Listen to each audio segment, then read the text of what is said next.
आप देख रहे हैं ज्ञानदीप चैनल, आपके सपनों का प्रकाश। आप सभी को प्यार भरी नमस्कार, सत श्री अकाल। आपका स्वागत है। आज की हमारी वीडियो का विषय है स्थल, रूप और जीवन। पिछले अध्याय में हमने महासागर और महाद्वीपों के बारे में जाना था। तो महाद्वीप की भूमि किस प्रकार के रूप लेती है, तो स्थल रूप के बारे में यह वीडियो है। इस वीडियो को देखने के बाद आप जान पाएंगे स्थल रूपों के प्रमुख प्रकार कौन कौन से हैं और जीवन तथा संस्कृति के लिए इनका क्या महत्व है।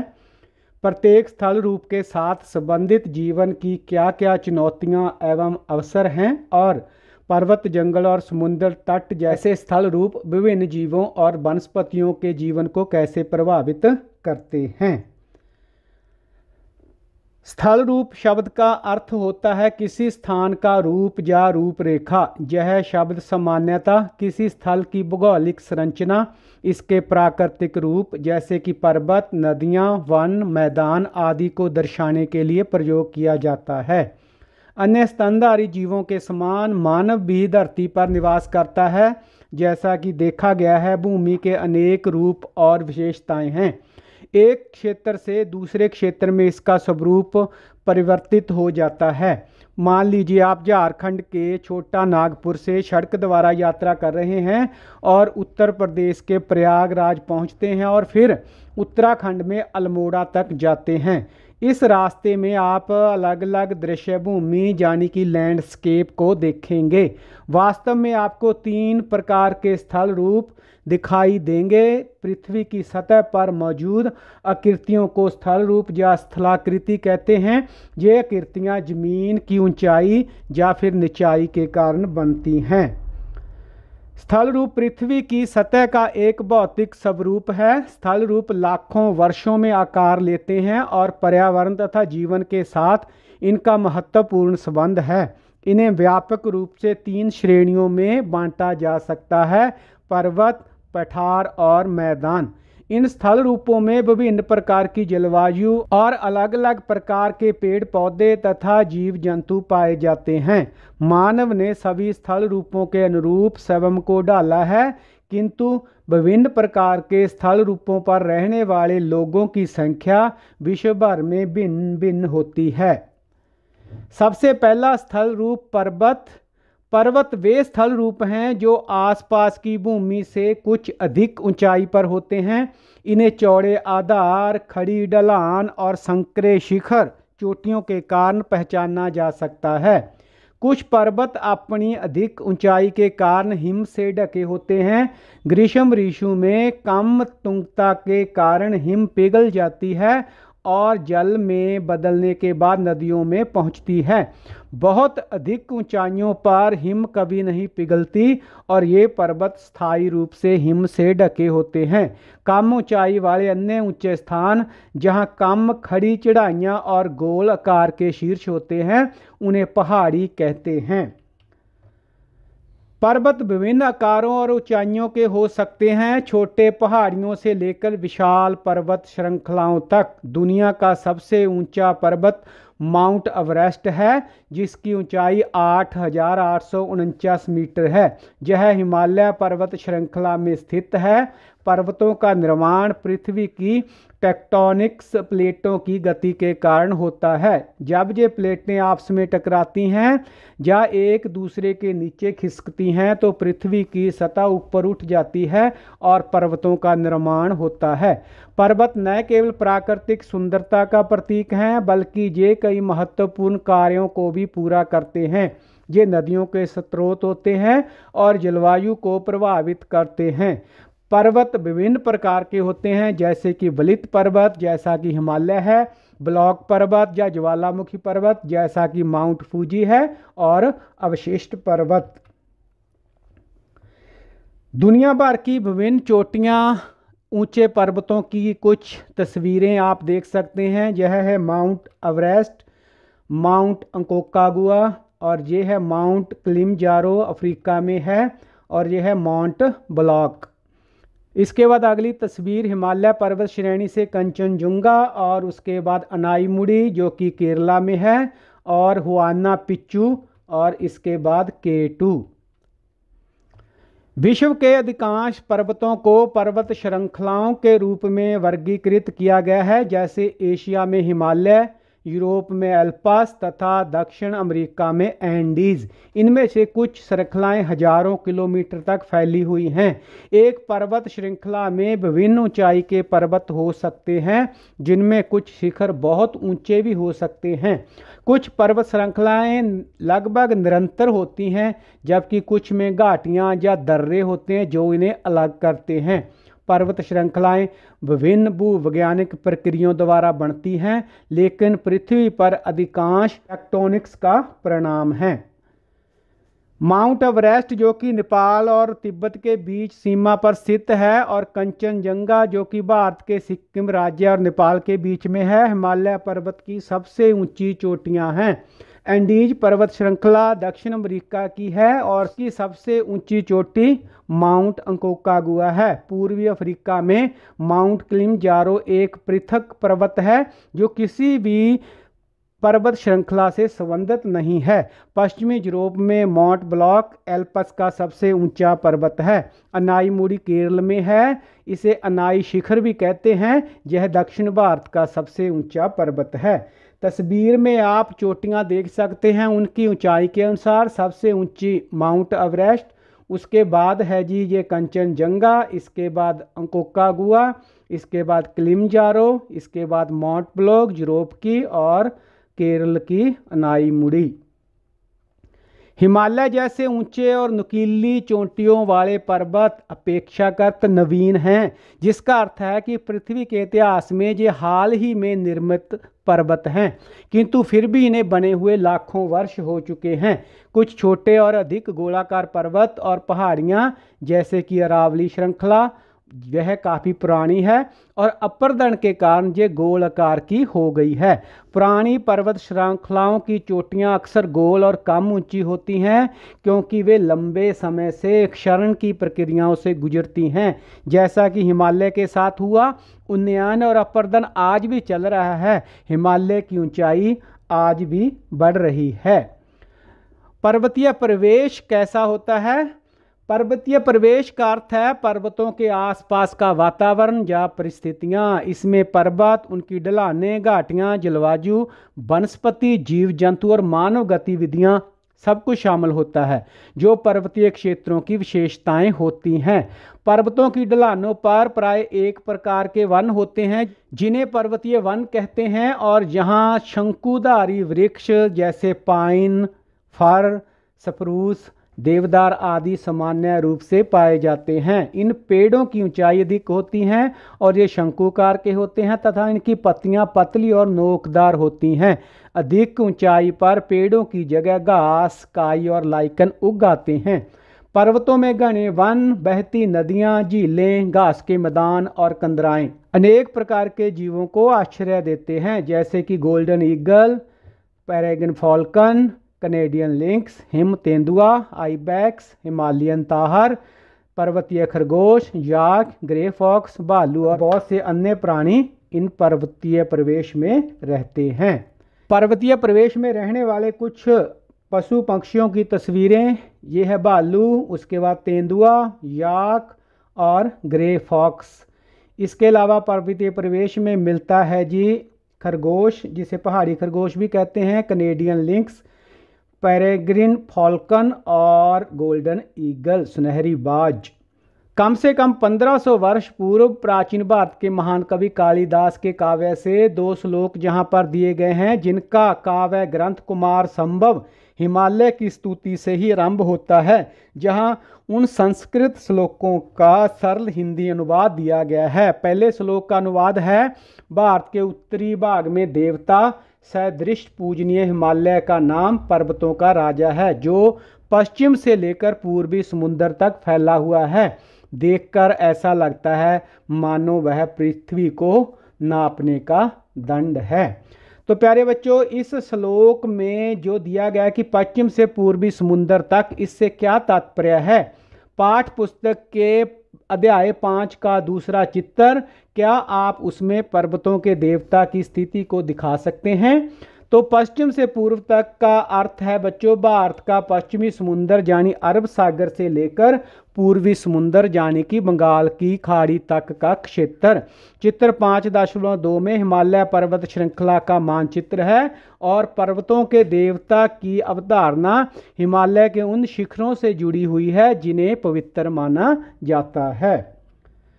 दूसरा श्लोक है जिसका अनुवाद है, गंगा के झरनों की फुहारों से युक्त देवदार के वृक्षों को हिलाने और मोर पंखों को फरफराने वाली शीतल मंद और सुगंधित वायु से पर्वतवासी जो मृगों की खोज में हिमालय में घूमते हैं अपनी थकान मिटाते हैं। तो यहाँ पर गंगा का उल्लेख क्यों किया गया है, संकेत भी दिया गया कि इसके अनेक कारण हो सकते हैं, तो अपनी कल्पना से हमने उन कारणों को खोजना है। तो प्यारे बच्चों, गंगा का उल्लेख इसलिए हो सकता है कि गंगा भारतीय संस्कृति, इतिहास और धर्म में अत्यधिक महत्वपूर्ण स्थान रखती है। गंगा के जल को पवित्र माना जाता है और इसे जीवन, पवित्रता और मोक्ष का प्रतीक माना गया है। गंगा का उल्लेख कई साहित्यिक कृतियों, कविताओं और गीतों में मिलता है। यह भारतीय साहित्य और कला का एक महत्वपूर्ण विषय है। संक्षेप में कहें तो गंगा का उल्लेख उसके भौगोलिक, धार्मिक, सांस्कृतिक, ऐतिहासिक, पर्यावरणीय और उसके साहित्यिक महत्व के कारण किया गया है। यह नदी भारत के लोगों के जीवन और संस्कृति का एक अभिन्न अंग है। आपके ध्यान में रखने के लिए कुछ फैक्ट्स हैं बच्चों। हिमालय से निकलने वाली भारतीय नदियों में गंगा विशालतम है। अंग्रेजी भाषा में इसे गैंगेस भी कहते हैं। यह लगभग 2500 किलोमीटर लंबी नदी है और इसकी बहुत सी सहायक नदियां उसमें आकर मिलती हैं। इनमें से कुछ जमुना और घाघरा भी हिमालय से निकलती हैं। अन्य नदियों जैसे सोन गंगा के मैदान के दक्षिण में पड़ने वाले विंध्याचल की श्रृंखलाओं से निकलती हैं। पर्वतीय जीवन कैसा होता है? पर्वतीय भूभाग सामान्य रूप से खड़े ढलानों के साथ ऊबड़ खाबड़ या ऊंचे नीचे होते हैं, इसलिए कुछ ही घाटियों में नियमित रूप से कृषि की जा सकती है। ढलानों पर वेदिका कृषि अर्थात ढलान की भूमि को काटकर सीढ़ी नुमा स्थान पर कृषि करना एक प्रचलित प्रथा है। विश्व भर में अनेक पर्वतीय क्षेत्रों में कृषि की जगह पशुपालन को ज़्यादा महत्व दिया जाता है। पर्यटन पर्वतीय लोगों के लिए आय का महत्वपूर्ण साधन होता है। पर्वतों की स्वच्छ हवा और मनोरम प्राकृतिक दृश्य सभी पर्यटकों को आकर्षित करते हैं। कुछ पर्यटक पर्वतों पर साहसिक खेलों के लिए भी जाते हैं, जैसे कि स्काइंग, हाइकिंग, पर्वतारोहण और पैराग्लाइडिंग।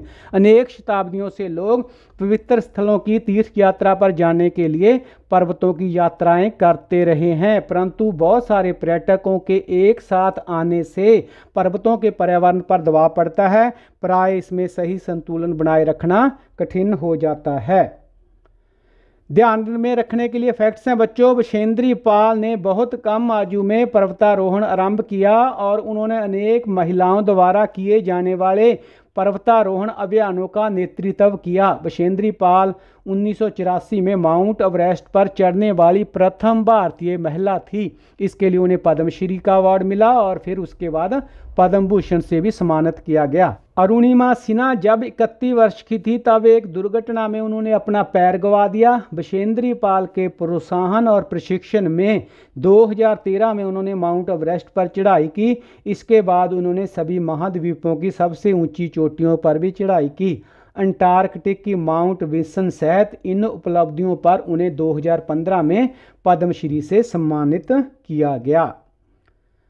पर्वतों पर रहने वाले लोगों के सामने कौन कौन सी चुनौतियां होती हैं? तो प्यारे बच्चों, पर्वतों पर रहने वाले लोगों को कई तरह की चुनौतियों का सामना करना पड़ता है जो उनके जीवन और आजीविका को प्रभावित करती हैं।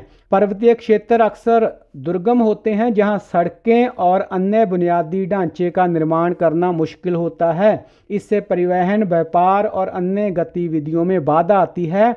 खड़ी ढलानों के कारण कृषि और आवास के लिए समतल भूमि की कमी होती है।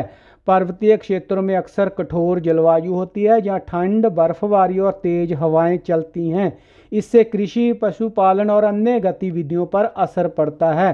पर्वतीय क्षेत्र भूस्खलन, हिमस्खलन, बाढ़ और भूकंप जैसी प्राकृतिक आपदाओं के लिए संवेदनशील होते हैं। पर्वतीय क्षेत्रों में अक्सर शिक्षा और स्वास्थ्य सेवाओं की कमी होती है। पर्यटन और अन्य मानवीय गतिविधियों से प्रदूषण बढ़ता है और जलवायु परिवर्तन के कारण पर्वतीय क्षेत्रों में ग्लेशियर भी पिघल रहे हैं और प्राकृतिक आपदाओं का खतरा बढ़ रहा है। पर्वतीय क्षेत्रों में रहने वाले लोगों को इन चुनौतियों का सामना करना पड़ता है, लेकिन इसके बावजूद वे अपनी मेहनत और सहनशीलता से इन कठिनाइयों का समाधान निकालते हैं। इसके बाद बच्चों प्रश्न उठता है कि पर्वतों पर इतनी चुनौतियां हैं फिर भी लोग वहां क्यों रहते हैं। तो इसका उत्तर है बच्चों, कई लोगों के लिए पर्वत उनके पुश्तैनी घर होते हैं। उनकी जड़ें वहां गहरी जमी होती हैं और वे पीढ़ियों से वहां रहते आ रहे हैं। उनके लिए उस जगह को छोड़ना अपनी पहचान और इतिहास को छोड़ने जैसा होगा। पर्वतीय क्षेत्रों में अक्सर अनूठी सांस्कृतिक परंपराएं और रीति रिवाज होते हैं जो बाहरी दुनिया में नहीं पाए जाते। ये परंपराएं लोगों को एक साथ बांधती हैं और उन्हें अपनी जगह से जोड़े रखती हैं। कई संस्कृतियों में पर्वतों को पवित्र माना जाता है और उन्हें देवताओं का निवास स्थान माना जाता है। इस आध्यात्मिक महत्व के कारण भी लोग पर्वतों पर बहुत बड़ी मात्रा में रहते हैं। इस आध्यात्मिक महत्व के कारण भी लोग पर्वतों पर रहना पसंद करते हैं। पर्वतीय क्षेत्रों में अक्सर खनिज, वन, जल जैसे प्राकृतिक संसाधन प्रचुर मात्रा में होते हैं। ये संसाधन लोगों को आजीविका प्रदान करते हैं।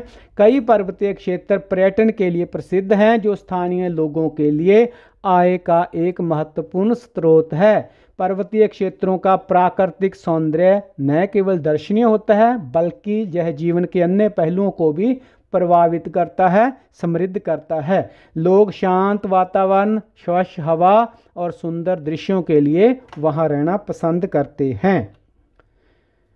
आपके लिए फैक्ट्स हैं बच्चों, विश्व भर में अनेक पारंपरिक समुदाय पर्वतों को पवित्र स्थल मानते हैं और उनकी पूजा करते हैं। माउंट एवरेस्ट विश्व का सबसे ऊंचा पर्वत शिखर है, जिसकी ऊंचाई 8,849 मीटर है और इसके अनेक नाम हैं। तिब्बती लोग इसे चोमोलुंगमा कहते हैं, जिसका अर्थ है जगत जननी, और पर्वत की उसी रूप में पूजा भी करते हैं। नेपाल निवासी इसे सागर माथा कहते हैं, जिसका अर्थ है आकाश की देवी। इसी प्रकार तिब्बत में कैलाश पर्वत है, जिसे हिंदू दर्शन, बौद्ध मत, जैन मत और बौन यानी तिब्बत का जो एक धर्म है उसके अनुयायी पवित्र मानते हैं। पर्वत शिखरों के लिए इतनी श्रद्धा भावना भारत के साथ साथ विश्व के अन्य भागों में भी देखी जा सकती है। दूसरा स्थल रूप है बच्चों पठार। पठार एक ऊंचा समतल भूभाग होता है जो आसपास के क्षेत्रों में काफ़ी ऊंचा होता है। इसे ऊंचा मैदान या टेबल लैंड भी कहा जाता है, क्योंकि इसकी ऊपरी सतह टेबल की तरह सपाट होती है, जैसा कि आप इस स्लाइड पर जो तस्वीर है उसमें भी देख सकते हैं। इनकी ऊंचाई कुछ 100 मीटर से लेकर कई हजार मीटर तक हो सकती है। पठार पृथ्वी की सतह की एक प्रमुख भू आकृति है और ये दुनिया भर में पाए जाते हैं। पठार आमतौर पर समतल भूमि के मुकाबले अधिक ऊंचाई पर स्थित होते हैं। यह पर्वत श्रृंखलाओं से घिरे हो सकते हैं या उन क्षेत्रों में बन सकते हैं जहां भूकंपीय गतिविधियों से भूमि ऊंची उठ गई हो। कुछ पठार हैं तिब्बत का पठार, यह दुनिया का सबसे ऊंचा और सबसे बड़ा पठार है, इसीलिए इसे दुनिया की छत भी कहा जाता है। दक्कन का पठार, यह भारत का सबसे बड़ा पठार है। और एक है कोलोराडो का पठार, यह संयुक्त राज्य अमेरिका में स्थित है और यह अपनी घाटियों के लिए प्रसिद्ध है। पर्वतों की तरह पठारों में खनिज जो है वो प्रचुर मात्रा में मिलते हैं, इस कारण इन्हें खनिजों का भंडार भी कहा जाता है। परिणाम स्वरूप पठारों में खनन मुख्य गतिविधि है, जहां विश्व की सबसे बड़ी खानें पाई जाती हैं। जैसे कि पूर्वी अफ्रीका का पठार सोने और हीरे के खनन के लिए प्रसिद्ध है। भारत में छोटा नागपुर के पठार में लोहा, कोयला और मैग्नीज प्रचुर मात्रा में मिलते हैं। विश्व भर में पठारों का पर्यावरण बहुत विविधतापूर्ण है। कई पठारों में चट्टानी मिट्टी पाई जाती है जो उसे मैदानी मिट्टी की तुलना में कम उपजाऊ बनाती है, इसलिए पठार कृषि के लिए कम अनुकूल होते हैं। लेकिन ज्वालामुखी क्रियाओं से निर्मित लावा पठार उपजाऊ होते हैं, क्योंकि उनमें समृद्ध काली मिट्टी पाई जाती है। पठारों में अनेक आकर्षक जलप्रपात होते हैं।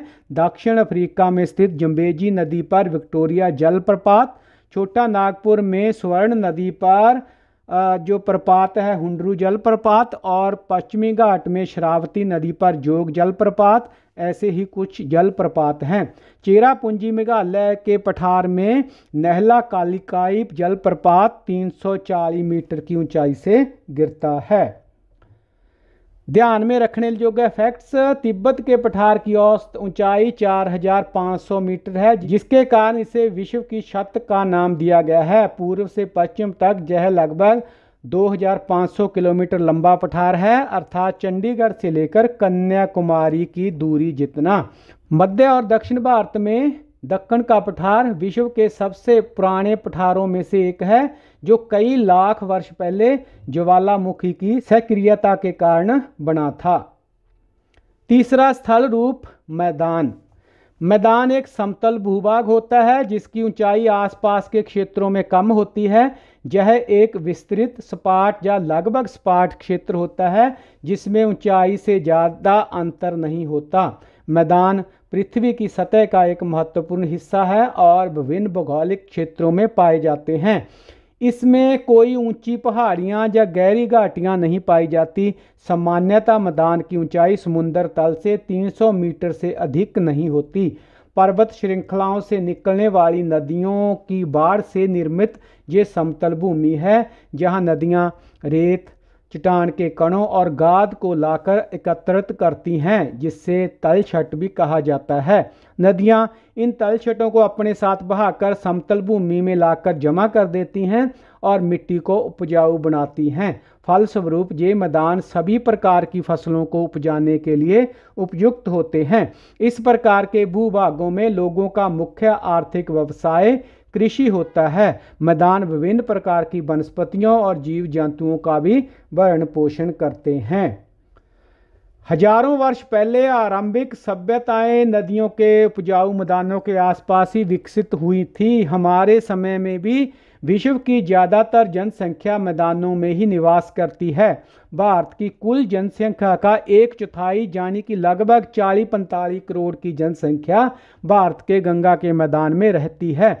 विश्व के बहुत से अन्य मैदानों के समान इन क्षेत्रों में रहने वाले लोगों का मुख्य व्यवसाय मत्स्य पालन और कृषि है, जहां चावल, गेहूं, मक्का, जौ और मोटे अनाज जिसमें ज्वार, बाजरा और रागी होता है, इस जैसी खाद्य फसलें उगाई जाती हैं। साथ ही कपास, जूट और सन जैसी रेशेदार फसलें भी मैदानों में उगाई जाती हैं।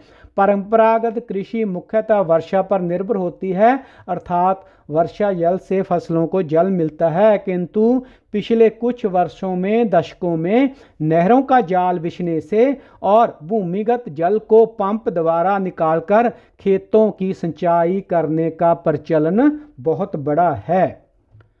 यद्यपि सिंचाई से कृषि उत्पादन में वृद्धि जरूर हुई है, किंतु इससे भूमिगत जल स्तर में गिरावट आई है। इससे इस क्षेत्र में कृषि के विषय को लेकर चुनौतीपूर्ण स्थिति भी उत्पन्न हो गई है। गंगा के मैदानी भागों को प्रभावित करने वाली कुछ अन्य समस्याएं भी हैं, जैसे बढ़ती हुई जनसंख्या और प्रदूषण।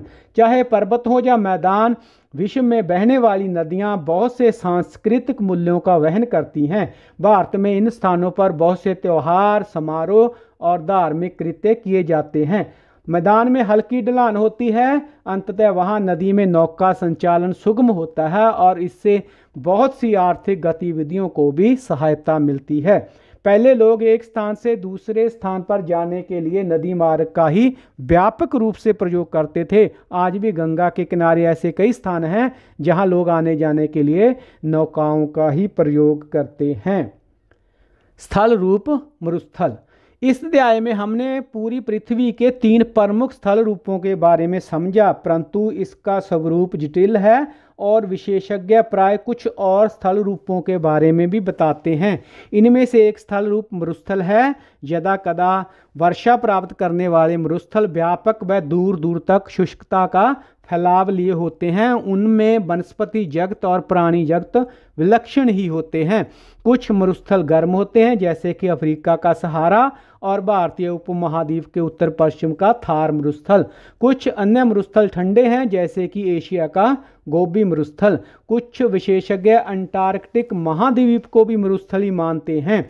जीवन जीने की कठिन परिस्थितियों के उपरांत भी लोगों ने अधिकांश मरुस्थलों के पर्यावरण के अनुसार अपने आप को ढाल लिया है। भारत के थार मरुस्थल में रहने वाले समुदाय और समय समय पर वहां से जाने वाले लोग मरुस्थल में गाए सुनाए जाने वाले लोकगीतों और किंवदंतियों या दंत कथाओं जैसी समृद्ध सांस्कृतिक धरोहर को संजो कर रखते हैं। मानव ने जिस प्रकार सभी स्थलाकृतियों में विभिन्न प्रकार से अपने घर बनाए हैं, वह हमारे अनुकूलन अर्थात स्थिति के अनुसार स्वयं को ढाल लेने और लचीलेपन का साक्षी है। आगे बच्चों एक गतिविधि दी गई है। पाठ्य पुस्तक में गंगा मैदान का उपग्रह से लिया गया चित्र दिया गया है और उस पर आधारित कुछ प्रश्न पूछे गए हैं। गंगा के मैदान का रंग कौन सा है? तो इसका उत्तर है गंगा के मैदान को हरे रंग से दिखाया गया है। उसके बाद सफ़ेद रंग किस वस्तु को दर्शा रहा है? तो सफ़ेद विस्तार हिमालय पर्वत श्रृंखला को दर्शाता है और वहाँ जमी हुई बर्फ को दिखा रहा है। उपग्रह के नीचे बाईं ओर भूरे रंग का फैलाव क्या दर्शा रहा है? तो जो नीचे बाईं ओर भूरा रंग है उसका विस्तार दक्कन के पठार को दर्शाता है। तो प्यारे बच्चों इसके बाद मैप है जिसमें विश्व के प्रसिद्ध पठारों, नदियों के मैदान और पर्वत श्रृंखलाओं का जिक्र किया गया है, जिन्हें नाम दिए गए हैं और आप इन्हें भली भांति पहचान सकते हैं। तो विश्व के जो प्रसिद्ध पठार हैं पहले वो देख लेते हैं। जैसे ये तिब्बत का पठार है जो कि भारतीय उपमहाद्वीप में है। उसके बाद ये पूर्वी अफ्रीका में पठार है। इसके बाद ये पैटागोनियन नाम का पठार है जो कि दक्षिणी अमेरिका में है। नदियों के मैदान, ये अफ्रीका में नील नदी का मैदान है। इस ओर यांगत्से जो है मैदान है और भारत के ऊपर की ओर जो है नदियों द्वारा बिछाया गया गंगा का मैदान दिखाया गया है। इसके बाद दक्षिणी अमेरिका में अमेजन नदी के द्वारा जो मैदान बना है उसको दर्शाया गया है और उत्तरी अमेरिका में मिसिसिपी नाम का जो मैदान है। विश्व में पर्वत श्रृंखलाएं जो बहुत ज़्यादा प्रसिद्ध हैं, सबसे पहले हिमालय है, ये जो भारत के ऊपर और चीन के बीच में। उसके बाद जुराल पर्वत श्रृंखला, एटलस पर्वत श्रृंखला और उसके बाद रॉकीज़ जो कि अमेरिका में है और इसके बाद एंडीज़ जो कि दक्षिण अमेरिका में है और बहुत लंबी पर्वत श्रृंखला है। इसके बाद प्रश्न है बच्चों, क्या आप अपने प्रदेश की नदी के स्रोतों एवं संगम के कुछ उदाहरण दे सकते हैं जिन्हें किसी समुदाय द्वारा पवित्र स्थल माना जाता है? तो प्यारे बच्चों, आपने अपने आसपास के क्षेत्र, अपने राज्य के किसी नदी का वर्णन यहाँ पर करना है और उस नदी का धार्मिक सांस्कृतिक महत्व क्या है उसके बारे में लिखना है। आपकी सहायता के लिए यहाँ कुछ नदियों या संगम का उदाहरण स्वरूप हम यहाँ पर जिक्र कर रहे हैं। भारत में कई नदियाँ और उनके स्रोत या संगम को विभिन्न समुदायों द्वारा पवित्र माना जाता है। इनमें प्रमुख उदाहरण है गंगा नदी जो कि भारत की सबसे पवित्र नदी है। इसका स्रोत गंगोत्री है जो उत्तराखंड में है। यह स्थान हिंदू धर्म के अनुयायियों के लिए एक प्रमुख तीर्थ स्थल है। यमुना नदी, इसका स्रोत यमुनोत्री है जो उत्तराखंड में ही है। यमुना को भी हिंदू धर्म में बहुत पवित्र नदी माना गया है और इसे श्री कृष्ण से जोड़ा जाता है क्योंकि यमुना का स्थान वृंदावन के पास है जहां श्री कृष्ण जी का बाल्यकाल बीता। संगम जो कि प्रयागराज उत्तर प्रदेश में है जहां पर गंगा, यमुना और अदृश्य सरस्वती नदी का संगम है जिसे त्रिवेणी भी कहा जाता है। यह स्थान अत्यंत पवित्र है जहां कुंभ का मेला आयोजित होता है जिसमें करोड़ों लोग पवित्र स्नान करने आते हैं। नर्मदा नदी को भी बहुत पवित्र माना जाता है और इसके स्रोत को नर्मदा कुंड कहा जाता है जो मध्य प्रदेश के अमरकंटक क्षेत्र में स्थित है जहां के लोग इस नदी को जीवनदायिनी मानते हैं। कावेरी नदी का स्रोत कोडगू जिले में स्थित है। इसे भी दक्षिण भारत की एक प्रमुख पवित्र नदी माना जाता है और कावेरी के किनारे कई महत्वपूर्ण मंदिर हैं जैसे कि थरव यात्री या रंबा का मंदिर। गोदावरी नदी का स्रोत महाराष्ट्र के नासिक जिले में त्र्यंबकेश्वर में स्थित है। त्र्यंबकेश्वर को हिंदू धर्म में एक पवित्र स्थल माना जाता है और यह भगवान शिव के 12 ज्योतिर्लिंगों में से एक का घर है। अपने पास की नदी पर जाइए और वहां होने वाली सभी आर्थिक या सांस्कृतिक गतिविधियों का अवलोकन कीजिए। प्यारे बच्चों, आपको किसी नदी या नदी के किनारे लगे किसी धार्मिक मेले पर जाने का अवसर प्राप्त हुआ हो या आप किसी तीर्थ स्थल पर गए हों तो वहाँ पर जो आपको आर्थिक या सांस्कृतिक गतिविधियाँ देखने को मिली हों उनका जिक्र आपने करना है। सांस्कृतिक गतिविधियाँ, नदियों को कई धर्मों में पवित्र माना जाता है जहाँ प्रतिदिन लोग नदी में स्नान करते हैं। ये लोग धार्मिक संस्कार, पूजा और तर्पण के लिए आते हैं। मेला एक विशाल धार्मिक आयोजन है जिसका आयोजन कई नदियों के किनारे होता है। आर्थिक गतिविधियां, नदियों के किनारे मछली पालन किया जाता है यह स्थानीय अर्थव्यवस्था का महत्वपूर्ण हिस्सा है और मछली बेचने से कई परिवारों की आजीविका चलती है। नदी के कुछ हिस्सों में आज भी नाव और छोटे जहाज़ों का उपयोग माल ढुलाई के लिए किया जाता है। यह स्थानीय व्यापार और व्यापारिक गतिविधियों के लिए महत्वपूर्ण है। कई नदियों के किनारे धार्मिक और ऐतिहासिक स्थानों के कारण पर्यटकों की भारी तादाद आकर्षित होती है। ये पर्यटक न केवल धार्मिक कारणों से आते हैं बल्कि वे नदी के आसपास की संस्कृति और इतिहास को देखने के लिए भी आते हैं।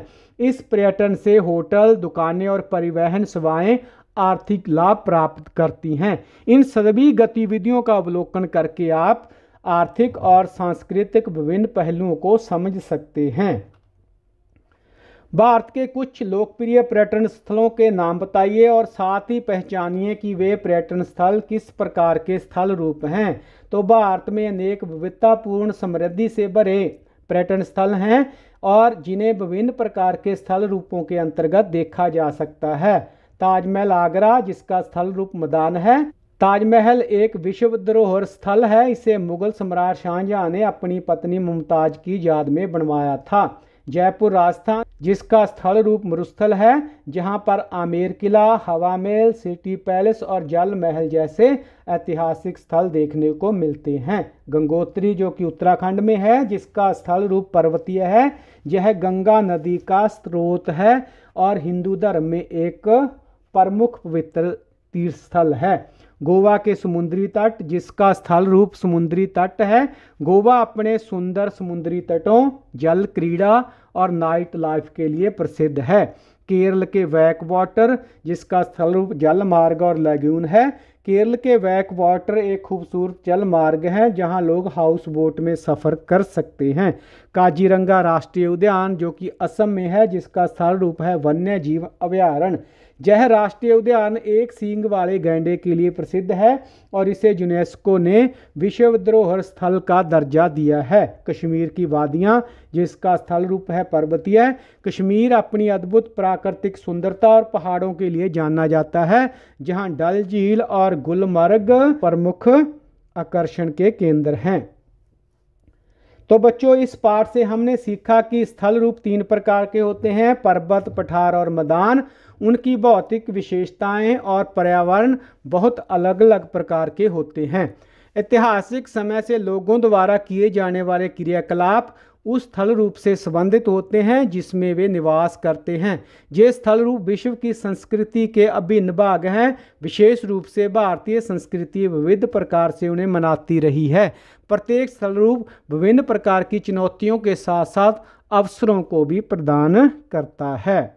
तो स्थल रूप पर जीवन, यह अध्याय हमने देखा और इसके कुछ फैक्ट्स और कुछ गतिविधियां भी देखी।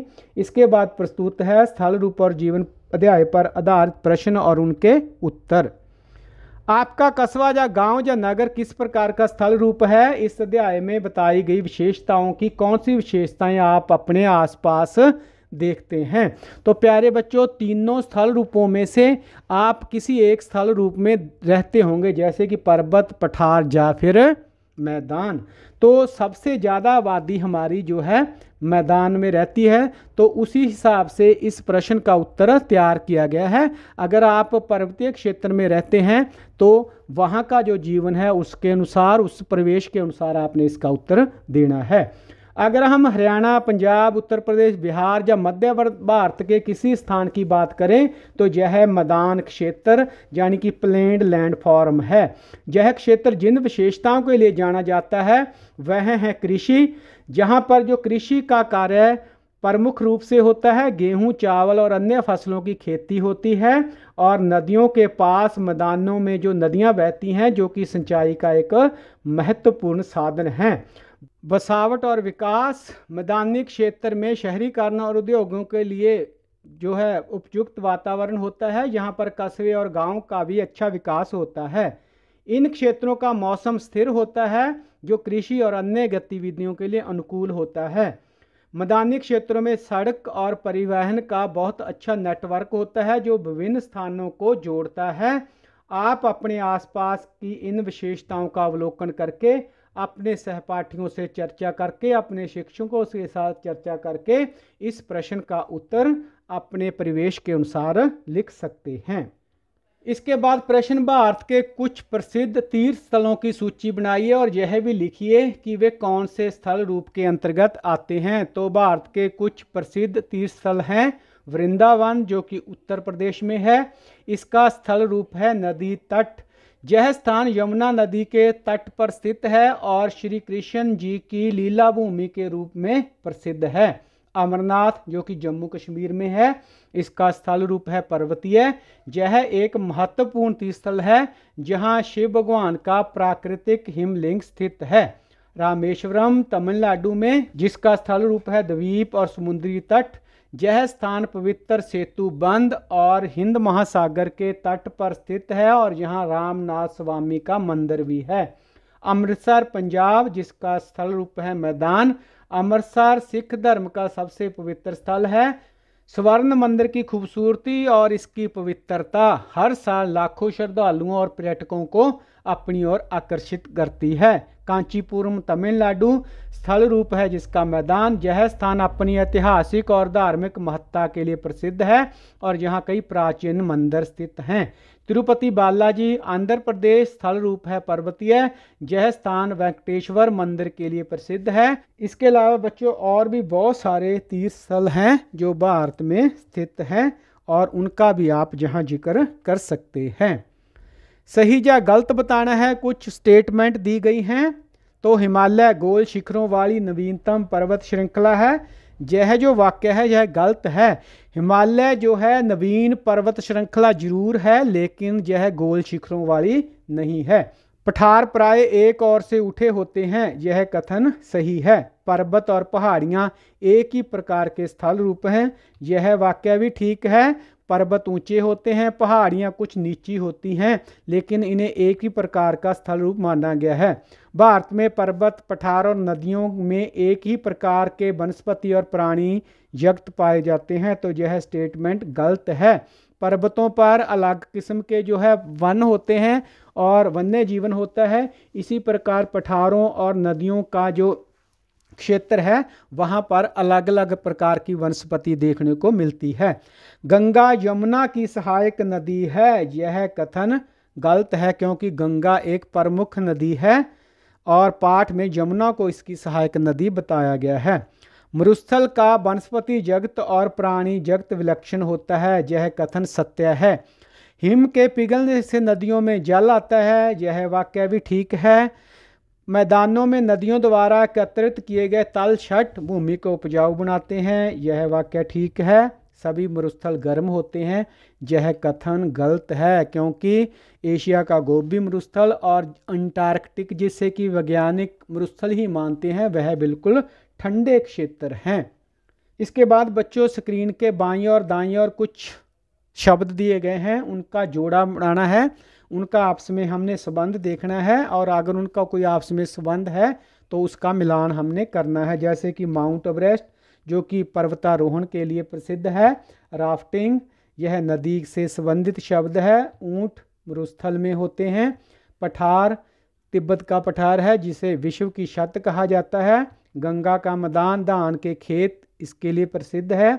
जल मार्ग जो है इसका संबंध गंगा से है। माउंट किलिमंजारो जो कि अफ्रीका की ऊंची चोटी है और यमुना जो कि गंगा की सहायक नदी जिसे बताया गया है इस अध्याय में।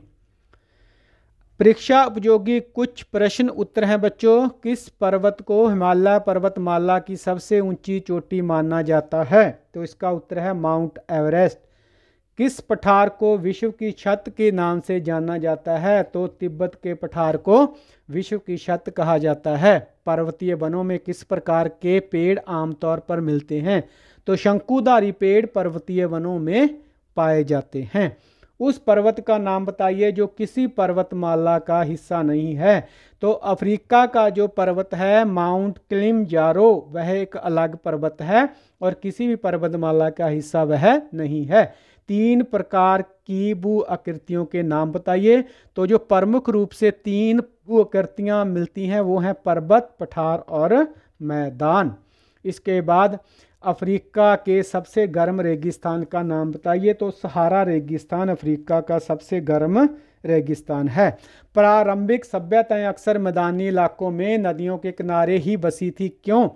तो प्रारंभिक सभ्यताएं अक्सर मैदानी इलाकों में नदियों के किनारे इसलिए बसी थी क्योंकि यहाँ पर क्षेत्र था जो वो बहुत उपजाऊ था और विभिन्न प्रकार की फसलों के लिए खेती के लिए अनुकूल जगह यहाँ पर उपलब्ध थी।